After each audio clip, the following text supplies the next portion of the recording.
Olá, alunos, tudo bem? Eu sou o professor Alexandro de Artes, né, da disciplina de Artes, e a gente vai estar falando aí mais um resumo aí do segundo capítulo sobre as manifestações artísticas, certo? Quando a gente fala de manifestação artística, entra tudo, né, galera? Mas esse capítulo está focando mais essa questão de pintura rupestre, certo? De onde começou, de todo o processo desde a pigmentação da tinta, no caso, e essas manifestações que eles faziam através das pinturas nas cavernas, certo? Então esse capítulo 2 está focando exatamente isso daí, onde a gente vai estar estudando, né? É mais um resumo mesmo, onde a gente já passou por esse capítulo, né? Devido a essa pandemia. Aí, enfim, eu achei interessante fazer esse resumo para a gente poder entrar mesmo de cabeça no terceiro capítulo, que já é sobre outras manifestações artísticas mais modernas, né? Falando do Modigliani, falando de outros artistas aí a partir do século XX, século XIX e tudo mais, certo? Então, para a gente começar, galera, eu separei alguns trechinhos aqui para vocês que vai fortalecer essa explicação, tá bom? Então, os rituais e as manifestações artísticas. Então, desenhar, pintar, esculpir, dançar e representar personagem são manifestações artísticas que fazem parte do dia a dia dos seres humanos há muito tempo. Então, os estudiosos acreditam que essas linguagens artísticas tenham surgido em conjunto e que faziam parte de rituais realizados por grupos humanos de caçadores e coletores. Caçadores-coletores. O que é caçadores-coletores? Logo abaixo dá para ter uma explicaçãozinha aqui, tá? Então, são pessoas, né, no caso, pessoa ou grupo que obtém alimentos por meio da caça e coleta de vegetais sem cultivos, não coletores, caçadores-coletores são isso, tá? Que viveram há milhares de anos. Esses rituais tinham várias funções, como homenagear os antepassados de grupo e pedir proteção divina, né? Proteção às divindades e obter boas caçadas. Então, só para deixar mais claro, então o que eles faziam? Eles faziam uma espécie de ritual para poder ter uma boa caçada, certo? É uma forma de proteção mesmo, até dos animais, atacar eles, enfim, de se proteger de tudo que tinha naquela época. Pensando na cabeça da época, eles acreditavam numa espécie de divindade, uma espécie de deus, enfim, de vários deuses, né, no caso. Então, para a gente continuar aqui, aí tem uma pintura, pessoal, com cerca de 3.000 anos, tá? Essa pintura se encontra na Tailândia, onde você pode ver o formato de pessoas. Na realidade são silhuetas, né? Silhuetas de pessoas que viveram naquela época, mais uma representação artística aí. Então eles faziam isso como forma de proteção ritualística e até mesmo para caça e tudo mais, tá? Era uma manifestação muito forte, né? Porque se você for contar até os dias de hoje, digamos que a pintura rupestre ela tenha, digamos assim, evoluído, né? Se a gente for trazer aí para parte contemporânea, e se tornaria uma espécie de grafite, né? Uma espécie de muralismo de hoje em dia, que eu vou estar explicando um pouquinho mais na frente, que tem a ver o mesmo contexto histórico, é parecido, é próximo, com materiais diferentes, lógico, né? Então, na música, galera. Então, a música estava presente nos antigos rituais realizados pelos grupos pré-históricos, certo? A flauta ao lado, como tem um exemplo aí, né? Ela foi feita de osso de animal há aproximadamente de 35.000 anos. Então, a flauta pré-histórica encontrada em uma caverna da Alemanha. Isso daí foi em 2009, tá? Então, você pode verificar aí, no seu lado esquerdo da telinha, que tem aí duas mãos segurando uma flauta, né? Na realidade é um osso, né? E esse osso tem vários furinhos. E você assoprando vai sair uma espécie de som. E esse som era a música da época, né? O que eles podiam fazer, né? Lógico que hoje em dia a flauta evoluiu bastante, né? Então, o que acontece? Eles usavam flauta, usavam o próprio corpo como manifestação artística através da dança, né? Batucavam, no sentido de usar madeira. Eles faziam várias coisas, galera. Várias coisas para até mesmo se comunicar, certo? Então, os antigos criadores de imagem. Então, a pintura, pessoal, é uma das mais antigas manifestações artísticas da humanidade. Em várias partes do mundo, arqueólogos encontraram pinturas pré-históricas em paredes rochosas. Essas pinturas rupestres, que é o tema que a gente está falando, né? Pinturas das cavernas, representavam cenas de caça, dança, luta, além de situações do cotidiano. Por meio do estudo dessas pinturas, podemos conhecer melhor hábito dos grupos humanos e pré-histórico, certo? Então, através dessas pinturas rupestres, galera, a gente consegue identificar o que eles faziam naquela época, certo? Então, a partir do momento que tem as pinturas, é como se fosse uma fotografia da época, né? Então, alguns estudiosos afirmam aí se não existissem essas pinturas, como é que a gente ia saber como essas civilizações, essas pessoas viviam naquele período, certo? Então, muitos estudiosos afirmam que a pintura teria uma função mágica, ou seja, os grupos de coletores caçadores pré-históricos acreditavam que a cena representada por imagens realmente aconteceriam, certo? Então, assim, se os caçadores fizesse um ritual enquanto pintava a cena de caça bem sucedida, eles teriam sucesso na caça real. Eu cheguei a explicar isso em sala, que geralmente eles pintavam até mesmo uma mão em cima de um animal, né? Eu vou estar explicando esse processo aí mais para frente, mas eu cheguei a comentar em sala de aula isso daí. Então, a partir do momento que eles desenhavam um animal, né, lá com um cavão ou com sangue, né, dependendo do pigmento que eles estavam usando, e ele desenhasse a mão por cima, provavelmente ele acreditava que ele iria capturar esse animal, como se fosse uma forma ritualística mesmo, certo? Então, na pintura rupestre era bem voltada para isso, além da caça, da dança e da luta. Todas essas cenas eram retratadas aí, principalmente nessa questão mais ritualística de captura de animais, né, para eles poderem sobreviver e tudo mais, certo? Então, dando continuidade, pessoal, tem um exemplo aí, né, uma pintura rupestre, a pintura pré-histórica. Essa daí foi localizada, pessoal, na Argélia. Olha os detalhes, galera. Olha só, pessoal, a gente está falando de milhões de anos atrás. Então, a percepção visual que eles tinham, né, a dinâmica, o movimento, toda essa questão até mesmo do equilíbrio na obra era retratado. Então eles tinham uma certa habilidade e principalmente aí, digamos assim, uma memória fotográfica, né? Então, arqueólogos profissionais que estudam as culturas antigas por meio de materiais encontrados no sítio arqueológico.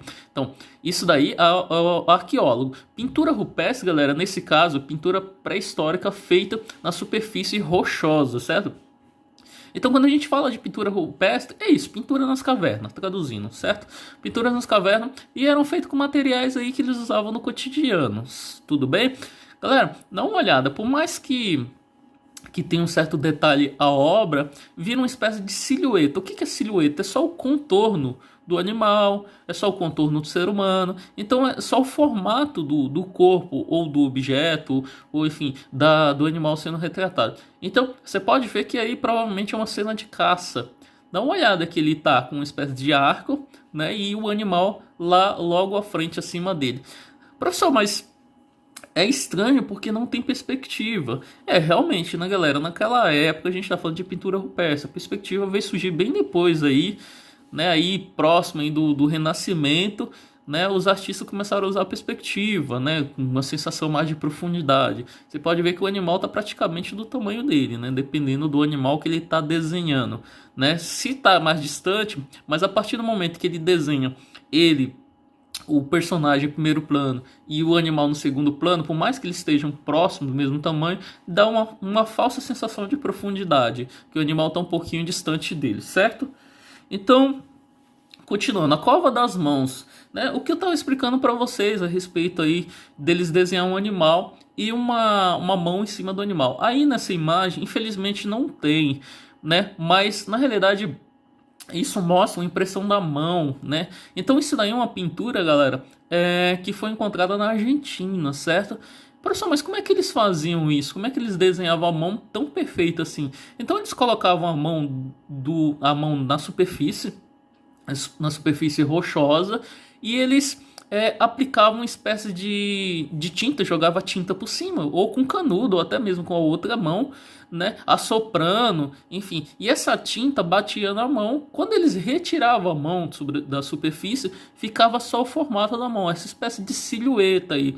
Então essa pintura aí que foi encontrada na Cova das Mãos, né, que foi um nome dado cientificamente comprovado, então foi encontrado na Argentina, mas mostra exatamente, galera, a perfeição, a noção que eles tinham né, de pintar e desenhar nesse sentido, né? Então, pensa comigo, se hoje em dia eu falar assim, ô pessoal, vamos desenhar uma mão.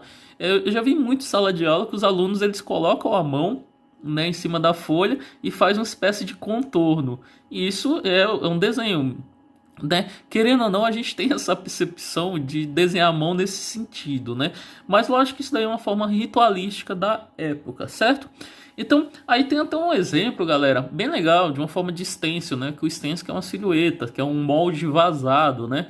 Então, aí tem um exemplo bem legalzinho que você desenha, né, a silhueta, você recorta com uma espécie de estilete, ou até mesmo com a tesoura, e você vem a passar o spray.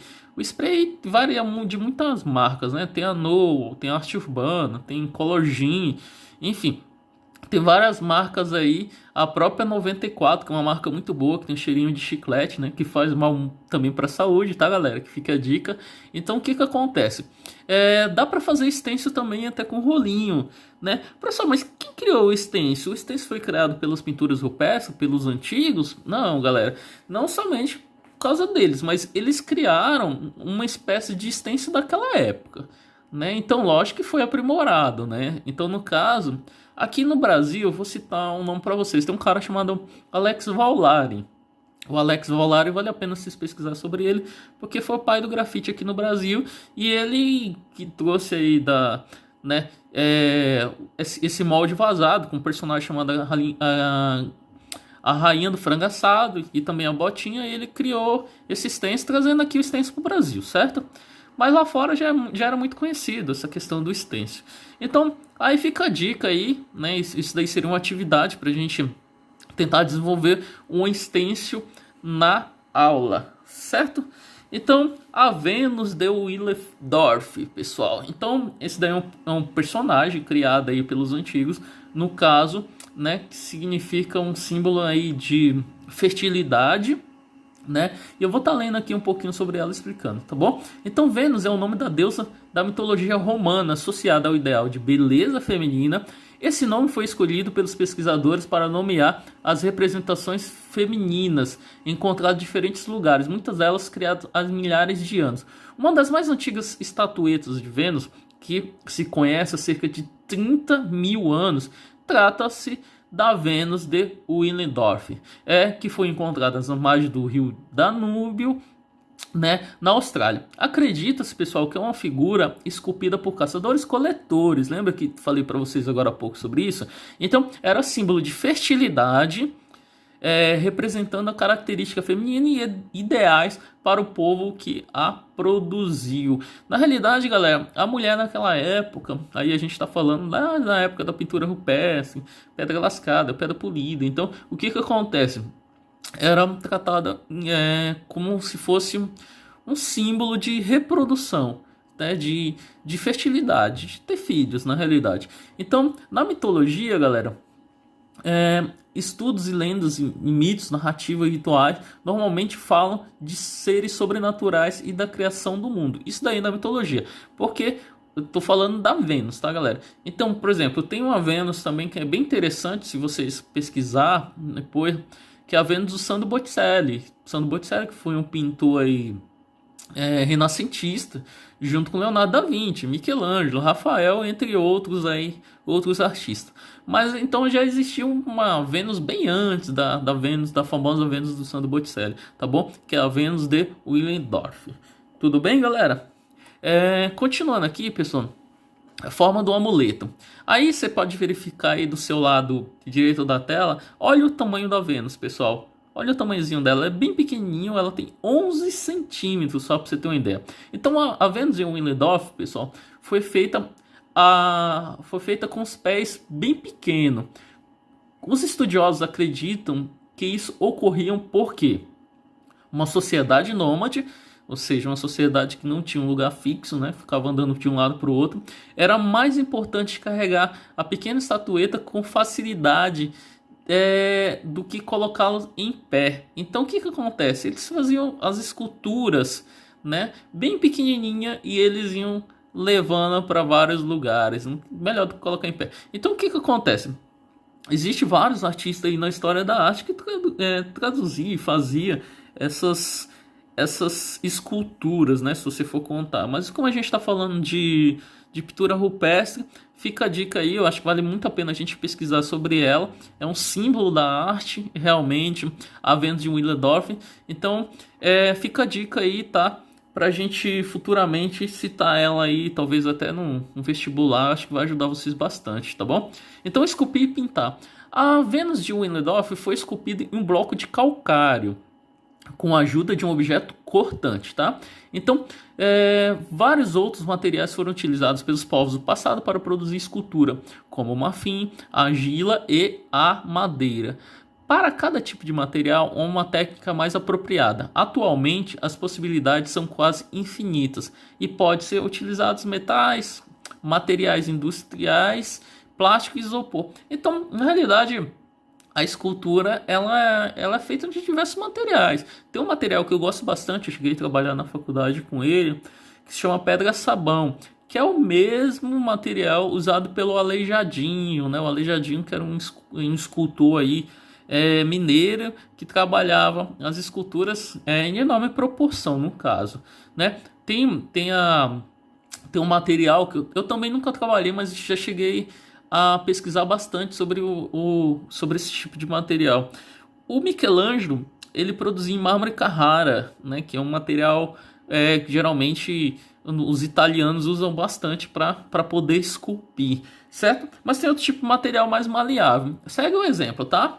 Água mole e pedra dura. Alguns artistas exploram materialidade ao ponto de nos perguntarmos o que pode parecer duro e flexível. Então, primeiramente, vamos tentar identificar a palavra materialidade. Neste caso, material utilizado na criação artística, certo? Então, materialidade significa isso. Então, o artista espanhol José Manuel Castro Lopes, 1959, data do nascimento dele, utiliza seu material de madeira inesperada, criando a sensação de uma pedra maleável. Então, o nome da obra aí, né, obra sem título, não tem nome no caso, mas é o material, pessoal, mais aí, digamos, contemporâneo, né, uma obra de 1916. Então, o que acontece? Geralmente, o material ele tá ali. Então, o artista às vezes ele faz uma pequena intervenção ou apenas umas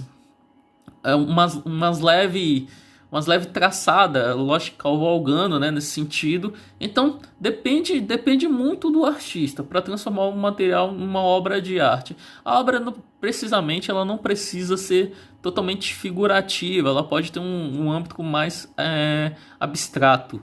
Aí fica a critério de cada artista, certo? Então as cores, pessoal, as cores na arte. Você já imaginou como são feitos os pigmentos? Então seres humanos extraíam as cores necessárias para suas pinturas na natureza, entre outros materiais. Eles utilizavam carvão. Pessoal, a gente está falando de pintura rupestre. Eles utilizavam carvão, terra, sementes, raízes, sumos de plantas e minerais. Então a fabricação da tinta ficou mais sofisticada com a descoberta de novos materiais. Atualmente temos à nossa disposição tintas industrializadas, embaladas em tubos, frasco, prontas para serem usadas. Quando fala tinta industrializada, aí eu posso citar vários para vocês, como aquarela, acrílica, tinta a óleo. Então são materiais aí que a gente usa nesse termo de pintura, certo? Então antigamente eles não tinham toda essa questão de produzir a tinta, né? De ir lá e comprar a tinta. Então eles tinham que se virar com carvão, terra. Pessoal, até mesmo sangue, galera. Eles usavam sangue para produção de material para pintura. Minerais também eram algo muito forte aí que eles usavam. Mas digamos que na pintura rupestre usavam bastante carvão, tá? Então, sementes e tudo mais. Então, esses materiais, até mesmo hoje em dia, eu acredito que na África, eles usam esses tipos de materiais mais caseiro, por exemplo, uma terra mais amarelado, mais avermelhado, eles podem estar misturando ali com uma espécie de água e pode estar pintando, né? Por exemplo, a própria tinta branca, como é que era produzida? Eles pegavam conchinha do mar, né? Dependendo aí da região, né, que tem o mar, e batiam e criavam pigmento branco. Então, e assim vai, assim como o carvão, pigmento preto, o urucum, né, periquiti, que é um material mais vermelho aí, que dava para para trabalhar a cor vermelha na pintura e tudo mais, certo? Então, cultura e patrimônio. No Brasil, pessoal, a Serra da Capivara, que fica aí na região do Piauí, né? Abriga uma enorme quantidade de sítio arqueológico, graças ao trabalho liderado pela arqueóloga Nieder Guidon, né, 1933. Pinturas, gravuras e outros indícios. O que significa indício? Pistas e traços, certo? Que comprovam a presença humana na América do Sul e na pré-história, estão sendo pesquisados e preservados. Então, as representações descobertas descrevem o cotidiano dos primeiros povos que habitavam a região, da maneira com que eles percebiam o ambiente e a vida. Então, entre os desenhos estão figuras humanas, plantas de animais, cenas de caça e de rituais e padrões geométricos. Essas pinturas eram feitas com as mãos e com auxílio de pincéis feitos de materiais naturais. Os pigmentos eram obtidos de diferentes minerais. Aí está a foto da arqueóloga, né, na grande Serra da Capivara, aí, que é um patrimônio, sítio arqueológico aí, que a gente deve ter muito orgulho aqui no Brasil, né? E aqui, pessoal, continuando mostrando a dimensão da Serra da Capivara, até. Se você tiver oportunidade, vale muito a pena aí vocês conhecer aí esse sítio arqueológico que fica no Piauí. Aí tem dois exemplos aí, né, dois rapazes aí fotografando uma pintura rupestre na Serra da Capivara. Em virtude da importância dessas representações como evidência do modo de vida dos seres humanos que ali habitavam na pré-história, o Parque Nacional da Serra da Capivara se tornou patrimônio cultural da humanidade. Aí tem outro exemplo aí da pintura rupestre, né, no Parque Nacional, né, acho que vale a pena vocês conferir. Pessoal, essas pinturas existem há milhares de anos e está bem conservada, né? Como você pode verificar. Então, eu vou ficando por aqui, galera, mas fica uma dica aí, eu acho que vale a pena. Eu já passei um trabalhinho para vocês identificar aí os pintores que no livro de vocês, o terceiro capítulo, mostra os pintores que faziam autorretrato, né? Os artistas aí que tinham que acabou se eternizando na obra de arte, colocando sua pintura, né? Não só sua pintura como algo de expressão, mas assim também colocando sua pintura como o próprio autorretrato para identificar mesmo, para mostrar que ele fazia parte, né? Eu acredito que tem vários exemplos aí bem legal, né? O próprio Modigliani, o Van Gogh que trabalhava aí fazendo autorretrato, uma própria pintura também que eu gosto bastante, que é a Liberdade Guiando o Povo, de um francês romantista aí, né, que é o Delacroix. Então tem diversos artistas que eles se pintavam na obra, né, se colocavam aí como autorretrato. Então o próprio Rembrandt também, que eu tô lembrando aqui, nossa, tem vários, galera, tem vários que eu posso citar livro para vocês até amanhã sobre isso daí. Então fica a dica aí, tá, galera, pra gente já começar a entender sobre essa questão aí de todos os pintores que se foram retratados aí por eles mesmos, né, que a gente chama de autorretrato. Então, eu vou ficando por aqui, galera. Até breve, um grande abraço, tá bom? Espero que vocês tenham entendido esse pequeno resuminho aí para fortalecer aí no repertório de vocês, tanto pessoal como profissional aí futuramente, tá bom? Até mais, um grande abraço.